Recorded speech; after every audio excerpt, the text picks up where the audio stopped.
Hello everyone, today we'll touch on a very difficult topic, but my opinion is that it's important to talk about, and especially when it has something to do with gymnastics. I got my hands on articles in Spanish that tell the story of sexual abuse in a gymnastics school. The article contains the words of the victims and quite a few details. Before putting the story into a separate video, I found out from you on my Instagram and Telegram channel that you would like to know about the story, and most people voted in the affirmative, so this story is partly here thanks to you. Well, before talking about all this, I had to plunge a little deeper into the topic so that I could rely on more than one story. So to begin with, let's recall the sensational documentary Athlete A, where the scandal took place in the US artistic gymnastics team. By the way, I talked about this on the channel, so if you are interested, you can watch the video. The story will have some similarities, and maybe some will even have a deja vu effect and feel like you've heard it before. I'm extremely glad that such things start to come out and the victims start talking about it, and the guilty people are tried and they go to jail. But I'm also sad that this can still continue in other cities, especially if it does not apply to some big teams where athletes really have someone to turn to. So the sport in Spain just recently completed the case of sexual abuse against minors. Just a few months ago, in November 2020, the coach of the Rhythmic gymnastics club, Frank, was sentenced to 15 years in prison. He worked as a coach in Betsy, a city of about 6,000 people. Frank has abused his position for over 20 years now, and only in 2017, 12 complaints were filed against him, and only in 3 cases the crime was not established. The weird thing is that neither the Spanish Gymnastics Federation nor the General Federation initiated an internal investigation when first complaints were received. One of the reasons was the protocols, according to which the federation could not take or maybe simply did not want to take any measures to protect children, or as is often the case in such cases, she simply did not believe or dismissed it. So until 2019, Spanish organizations were mainly limited to information companies and switching to practice.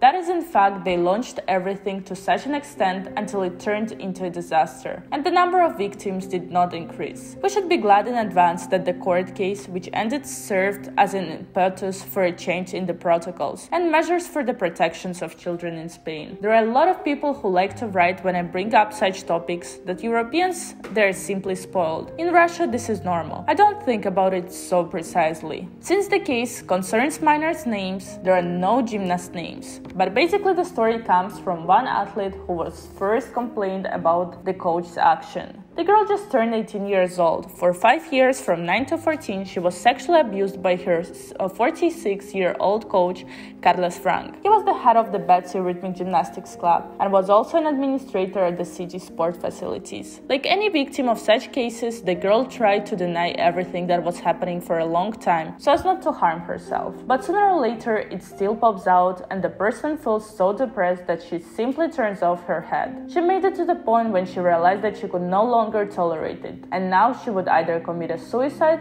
or she needed to resist him. The family, which the girl did not want to live with such grief, saved from the first option, so there was only one way out. This gymnast was the first one to file a complaint against the coach, and then, like a chain reaction, 11 more athletes were discovered.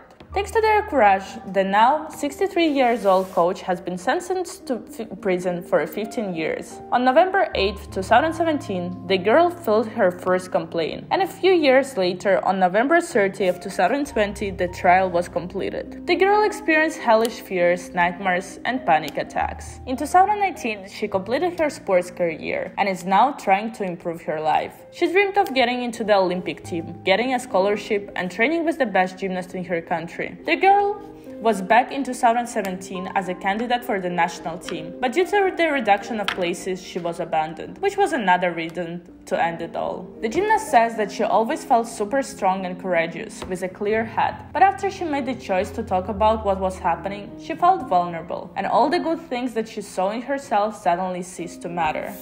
The public also influenced this. A small town makes itself felt, everyone starts to look in your direction and starts asking what happened. And it's difficult to talk about this without additional attention. Someone accuses of lying. We know how sometimes teenagers are cruel. So the girl also faced the condemnation of her peers after everything she had experienced, which loaded her even more. And even doubts began to appear, or maybe I really made it all up. But what was happening was not a fiction, but a reality. Before trainings, Frank either schooled the gymnast or told jokes. Everything depended on his mood. Once he joked that if he went to jail, the gymnast would bring him sausage. Apparently, even then he understood that someday he would be imprisoned. He repeatedly said threatening things that threatened the children, that if they tell someone or do something, then they will return everything doubly. Even then, the girl began to have nervous dreams, and all nights lying under the covers, she was afraid that he would come in and do something to her. The same fears were pursued on the street, where the girls just wanted to hide from everything. If at least one of the athletes did not greet him, he punished everyone. He completely controlled the personal life of the gymnast. If he saw her with friends, he asked who it was and what they were doing, and she was afraid that no one would believe her. When talking to a psychologist, she could cry for 2 hours. The traditional thing in such stories is a message for athletes. He forced you to message even if you had no pain, discomfort, or overload. There was a traditional room with lamps, which he periodically locked up. He laid the girl down on the table and satisfied himself with her fate. Also, the coach took the girl home and did similar things, forcing the children to play on the tablet, apparently thinking that they would not notice.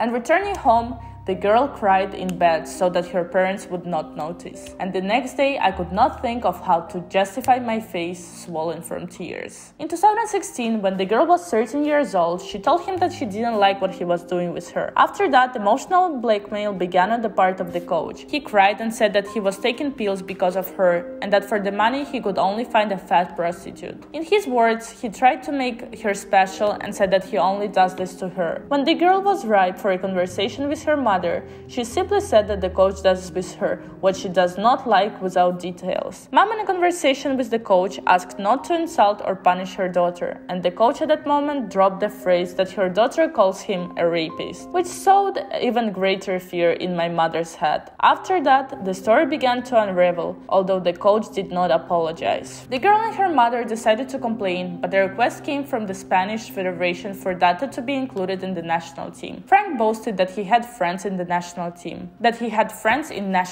and that he could influence the inclusion of the athletes in the national team until the scholarship was signed. The place was not guaranteed, and without his participation and approval, it was simply impossible to get into the team. At that moment, the girl had to make a choice to put up with the coach or forget about the career in gymnastics. The desire to get into the national team was stronger, and she said that she could leave that in the past. Having got into the team after a while, the girl started having problems with her legs, and the national team, she had to leave it. Returning to her hometown to the old coach. Having recovered, the girl continued to perform in sports. There was a difficult period of physical training and recovery, and the body needed help. The same coach, massage, and everything repeated again. In addition to sexual violence by the coach, other girls also faced his aggression. He could kick chairs and wardrobe, make him go up and down stairs for 3 hours. He called everyone idiots, stupid, and said that the girls would not achieve anything in sports. Over the past 2 years, 2 coaches in Spain have been convicted of juvenile sex crimes. Caroline Lodge is the provincial court's juvenile attorney, who has been responsible for formulating accusations in several sexual assault trials for the past 10 years. And she's the one who directed the indictment against Frank. She says that it is very important to make it all visible and disseminate, because society should know about it. Not only the victim should know, but also the aggressor himself. It must be said that there are convictions, precedents, and criminal prosecution. And what is happening now in Spain with similar cases, the prosecutor expects that this is only the number of complaints,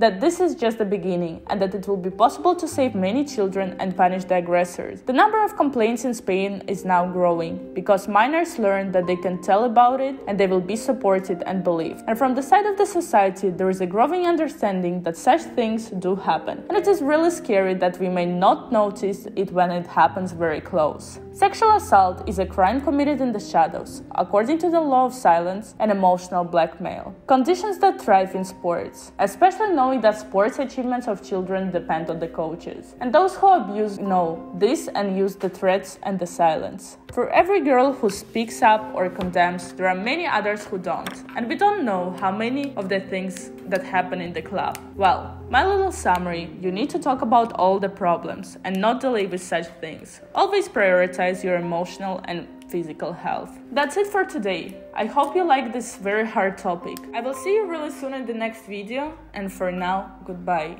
The video was translated and dubbed by Alexandra Senica.